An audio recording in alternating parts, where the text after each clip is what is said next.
Rai Singh and sons के office से निकल महिमा सीधे अपने ऑफिस पहुंची, जहां मल्लिका अपने कैबिन में बैठकर कुछ काम कर रही थी। महिमा बहुत खुश थी। वो सीधे बॉस के कैबिन में पहुंची। वो कैबिन का डोर नॉक करने ही वाली थी कि मल्लिका ने उसे देख लिया और कहा, अंदर आओ महिमा, मैं तुम्हारा ही वेट कर रही थी। 5 घंटे पूरे हो चुके हैं एंड आई होप तुमने अपना काम भी कर लिया होगा। कहते हुए मल्लिका उसे मुस्कुराते हुए देख रही थी। यस मैम, बिल्कुल। ये बोल महिमा ने खुश होकर अपने बैग से पेन ड्राइव निकाल उसे मल्लिका की तरफ बढ़ा दिया। ये लो मैम, मिस्टर राय सिंह का इंटरव्यू। उसकी बात सुनकर एक बार के लिए मल्लिका बहुत हैरान हो गई, क्योंकि शायद उसे उम्मीद नहीं थी महिमा ये इंटरव्यू ले आएगी। पर फिर उसने उसके हाथ से पेन ड्राइव ली और कहा, ग्रेट, लेट मी सी। उसने पेन ड्राइव अपने लैपटॉप से कनेक्ट की और उसमें प्रेजेंट इंटरव्यू फाइल के खुलने का वेट करने लगी। एक्साइटमेंट दोनों के चेहरे पर साफ नजर आ रहा था। महिमा भी अपनी प्रमोशन न्यूज का इंतजार कर रही थी। आखिर मल्लिका ने उससे वादा जो किया था। मल्लिका रजत राय सिंह को देखने के लिए काफी एक्साइटेड थी। उसने महिमा से कहा, महिमा, तुमने आज जो काम किया है, आज तक बस स्ट्रीट न्यूज का कोई भी एम्प्लॉय नहीं कर पाया है। इतने में वीडियो स्टार्ट हो गया और जैसे ही मल्लिका की नजर वीडियो पर पड़ी, वो गुस्से से लाल हो गई। उसने लैपटॉप बंद किया और महिमा पर चिल्लाते हुए बोली, ये तुम किसका इंटरव्यू उठा लाई? मैंने तुम्हें मिस्टर रजत राय सिंह का इंटरव्यू लाने को कहा था और तुम अमित राय सिंह का इंटरव्यू लेकर आ गई। उसकी आंखें गुस्से से लाल हो रही थी। महिमा हैरान होती हुई बोली, मैम, आपने ही तो कहा था मिस्टर राय सिंह का इंटरव्यू चाहिए, नाम तो आपने मेंशन नहीं किया था। मल्लिका और जोर से चिल्लाते हुए बोली, मैंने तुम्हें रजत राय सिंह का इंटरव्यू लाने को कहा था ना, कि अमित राय सिंह का? अब तक रजत राय सिंह को किसी ने नहीं देखा। वो एक बहुत बड़ी बिजनेस टाइकून है। मैं चाहती थी सबसे पहले उनकी न्यूज हमारे चैनल पर आए, लेकिन तुम्हारी बेवकूफी की वजह से तुमने सारी चीजें खराब कर दी। महिमा उसकी बात सुनकर डर गई। उसने बात संभालते हुए कहा, कोई बात नहीं मैम, मैं रजत राय सिंह का इंटरव्यू लेकर आऊंगी। आप परेशान मत होइए, मैं हमारे चैनल की टीआरपी खराब होने नहीं दूंगी। लेकिन तभी मल्लिका ने चिल्लाते हुए कहा, यू आर फायर्ड। उसके चिल्लाने की आवाज पूरे ऑफिस में गूंज रही थी। सबकी नजर अब बॉस के कैबिन की तरफ ही थी। वही ये बात सुनकर अंदर कैबिन में मल्लिका के सामने खड़ी महिमा के पैरों तले जमीन खिसक गई थी। उसके हाथ पैर सुन पड़ गए थे। मल्लिका ने अपनी बात रिपीट करते हुए कहा, यू आर फायर्ड महिमा शर्मा। अब भी इसी वक्त तुम ऑफिस से अपना सारा सामान उठाओ और कल से यहाँ दिखना भी मत। महिमा ने अपनी नम आंखों के साथ उससे रिक्वेस्ट करते हुए कहा, मैम प्लीज, आप मुझे एक मौका और दे दीजिए। आई प्रॉमिस मैं आपको शिकायत का कोई मौका नहीं दूंगी। मल्लिका उसे घूरते हुए बोली, मेरे ऑफिस में तुम्हारी जैसे एम्प्लॉय के लिए कोई जगह नहीं है। बोलकर वो लैपटॉप पर कुछ काम करने लगी। महिमा ने एक बार फिर उससे रिक्वेस्ट करते हुए कहा, मैम प्लीज, आप मुझे एक मौका देकर तो देखिए। मैं 24 घंटे के अंदर आपको रजत राय सिंह का इंटरव्यू ला कर दूंगी। मल्लिका गहरी सांस लेती हुई उसे घूरती हुई बोली, अगर अब तुम यहाँ से नहीं निकली तो मुझे मजबूरन सिक्योरिटी को बुलाना होगा। इस बार महिमा ने उसे कोई जवाब नहीं दिया और चुपचाप उसकी कैबिन से बाहर निकल गई। अपनी डेस्क पर जाकर उसने एक बॉक्स अपने टेबल पर रखा और उसमें अपना सामान डालने लगी। उसे ऐसा करता देख वहां मौजूद स्टाफ उठकर उसके पास आया। अदिति और विशाल भी उसकी हालत देखकर उसके पास पहुंच गए।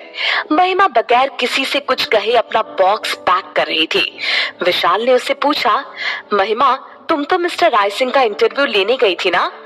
इस पर उसने धीरे से कहा, हाँ, बट बॉस को रजत राय सिंह का इंटरव्यू चाहिए था और मैंने अमित राय सिंह का इंटरव्यू लाकर दे दिया।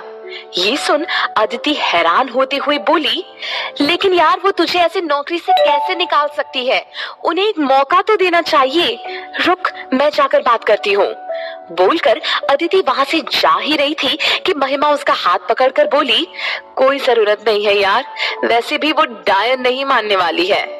ये बोल उसने अपना बॉक्स अपने हाथ में उठाया और विशाल और अदिति से कहा, लगता है इस ऑफिस में हमारा साथ यहीं तक का था। सबको बाय बोल वो ऑफिस से बाहर निकल गई। वहां राय सिंह ऑफिस में रजत अभी भी महिमा के बारे में ही सोच रहा था। तभी अमित वहां आया और बोला, भाई मैंने उस महिमा शर्मा को इंटरव्यू दे दिया। बोलकर अमित उसके सामने वाली चेयर पर बैठ गया। उसकी बात सुनकर रजत बोला, क्या नाम बताया तुमने? अमित अपनी बात रिपीट करते हुए बोला, मैंने कहा मैंने इंटरव्यू दे दिया उस महिमा शर्मा को।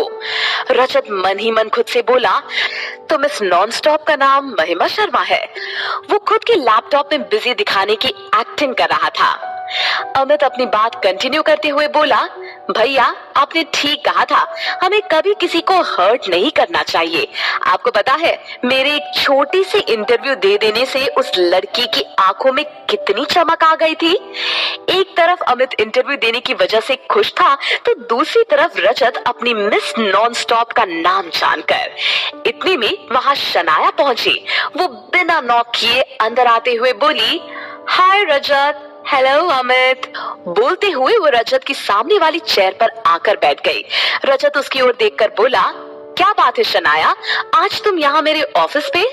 अमित भी शनाया को देखकर बोला, शनाया तुम्हें देखकर ऐसा लगता है कि तुम पहले से भी ज्यादा खूबसूरत होती जा रही हो। अमित की बात सुनकर रजत मुस्कुरा दिया और शनाया खुद पर इठलाते हुए बोली, ओह थैंक्स अमित। अमित अपनी चेयर से उठकर खड़े होते हुए बोला, ओके गाइस तो मैं चलता हूँ, bye bye, please continue.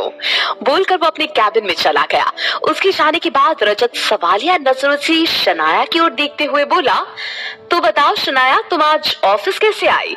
Shanaya थोड़ा नाराज होते हुए बोली, क्यों नहीं आना चाहिए था? नहीं नहीं ऐसी कोई बात नहीं है। अच्छा बताओ क्या पियोगी, चाय या कॉफी? क्या रजत तुम्हें पता है ना शनाया की टेस्ट क्या है? इस पर रजत हैरान होते हुए बोला, या आई नो, बट वो तुम्हें ऑफिस में नहीं मिलेगी ना। फिलहाल मैं तुम्हारी फेवरेट कैपुचिनो मंगा देता हूँ। ये बोल उसने अपने टेबल पर रखा अलार्म बजाया, जिसे सुनकर ऑफिस का प्यून देवा तुरंत वहां पहुंचा। देवा के अंदर आते ही रजत ने उससे कहा, मैडम के लिए स्पेशल कैपुचिनो लेकर आओ। ओके सर बोलकर देवा वहां से चला गया। रजत शनाया की ओर देखकर बोला, अब कहो क्या बात है? क्योंकि शनाया अपनी पार्टी छोड़कर मेरे ऑफिस में बिना किसी वजह तो आएगी नहीं। कहते हुए वो मुस्कुराकर उसकी ओर देख रहा था। इस पर शनाया ने उससे कहा, रजत तुम्हें पता है मुझे पार्टी कितनी पसंद है और मैंने तुम्हारे लिए एक पार्टी ऑर्गेनाइज की है। कल उस स्टूपिड लड़की की वजह से पार्टी में मेरा पूरा मूड खराब हो गया था, इसीलिए आज शाम हम अच्छे से पार्टी करेंगे। तो क्या बोलते हो? रजत ने बहाना बनाते हुए कहा, शनाया हम पार्टी फिर कभी करेंगे, आज मेरी इम्पोर्टेंट मीटिंग है। इस पर शनाया चेयर से उठकर खड़ी हो गई और बोली, तुम्हें पता है ना मुझे ना सुनने की आदत बिल्कुल नहीं है। तो आज शाम 8 बजे मैं तुम्हें माय फेवरेट स्ट्रीट क्लब में मिलूंगी, तुम वहीं पहुंच जाना, ओके? और बगैर उसका जवाब सुने ही उसके कैबिन से चली गई। बट शनाया ये लड़की भी ना। दूसरी ओर महिमा अपना बॉक्स लेकर ऑफिस की पार्किंग में पहुंच चुकी थी। उसकी आंखों से आंसू अभी भी नहीं थम रहे थे। वो अपने आंसू किसी को नहीं दिखाना चाहती थी, लेकिन आज उसकी आंखें उसका साथ नहीं दे रही थी। इतने में विशाल और अदिति ऑफिस से निकलकर पार्किंग में पहुंचे। अदिति उसे समझाती हुई बोली, माही एक बार तो मेरे साथ बॉस के कैबिन में चल, मुझे यकीन है वो हमारी बात मान जाएगी। Please let me try once. Vishal ने भी उसका साथ देते हुए कहा, हाँ महिमा हमें एक बार बॉस से बात करनी चाहिए, तुम्हारे बिहाफ में मैं और एसी बॉस से बात करेंगे। महिमा के दिल का गुब्बार उसकी आंखों से निकलने लगा और वो फूट फूट कर रोने लगी। अदिति उसे अपने गले लगाती हुई बोली, माही रो मत, जॉब ही तो गई है, हमारी लाइफ में बहुत सारी अपॉर्चुनिटी अब भी मौजूद है, क्या पता तुझे इससे भी अच्छा जॉब मिल जाए।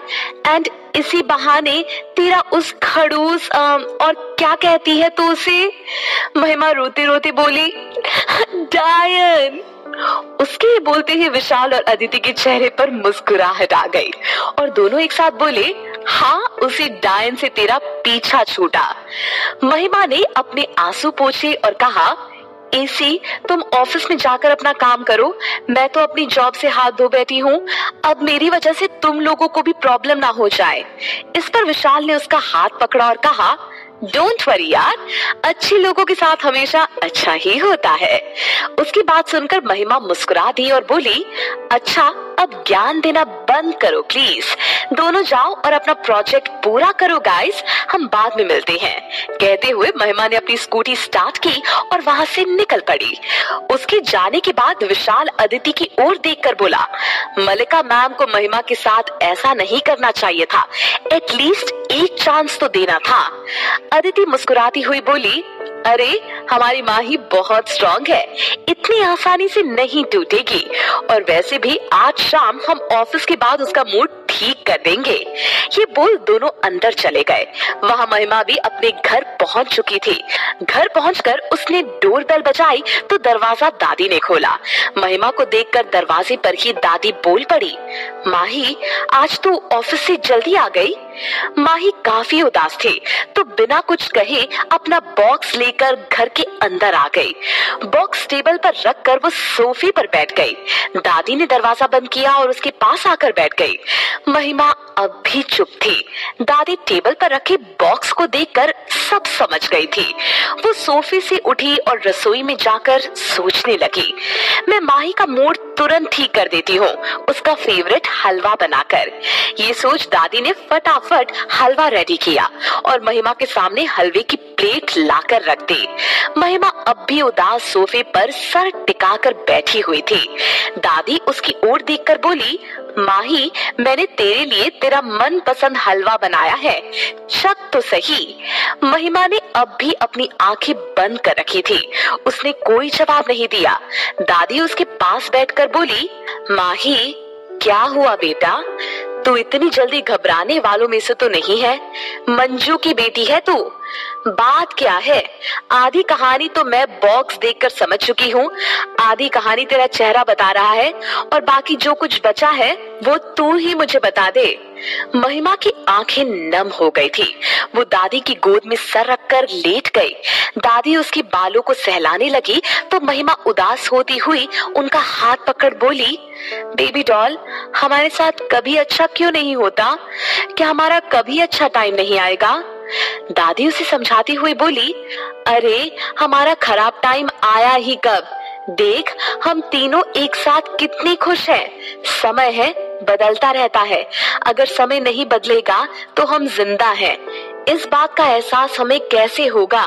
जिस तरह हमें खुशियां पाकर बहुत ज्यादा खुश नहीं होना चाहिए, उसी तरह गम में भी हमें खुद को टूटने नहीं देना चाहिए। ये बात मैंने तेरी माँ से सीखी है। महिमा दादी की बात चुपचाप सुन रही थी। उसने कहा, बेबी डॉल, मैं भी माँ की हेल्प करना चाहती हूँ, लेकिन आज सब गड़बड़ हो गया।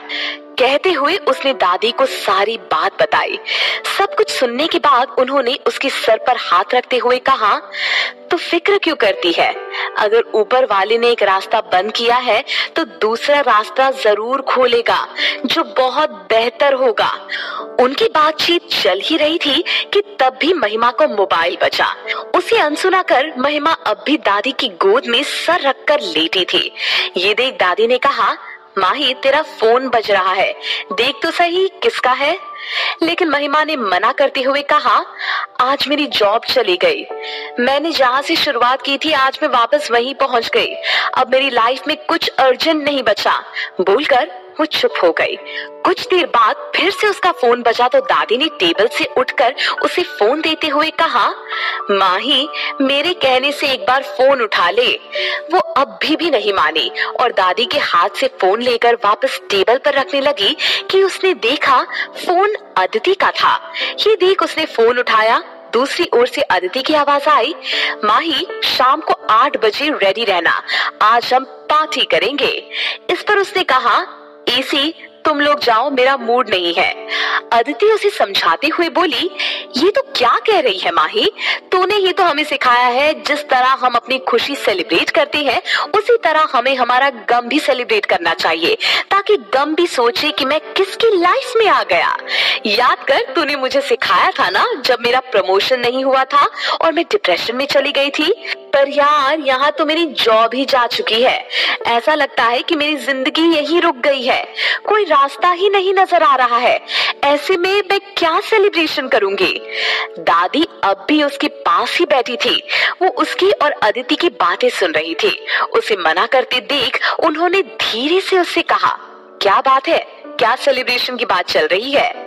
महिमा ने दादी को बताया कि एसी का फोन है जो उसे उसका गम सेलिब्रेट करने के लिए बोल रही है, और एक बार फिर फोन पर अदिति को मना करते हुए बोली, एसी तुम लोग जाओ यार, मेरा कोई मूड नहीं है। मैं नहीं जानती, मैं और विशाल तुझे पिक करने ठीक 8 बजे पहुंच जाएंगे, तू रेडी रहना, बाय। बोलकर अदिति ने फोन कट कर दिया।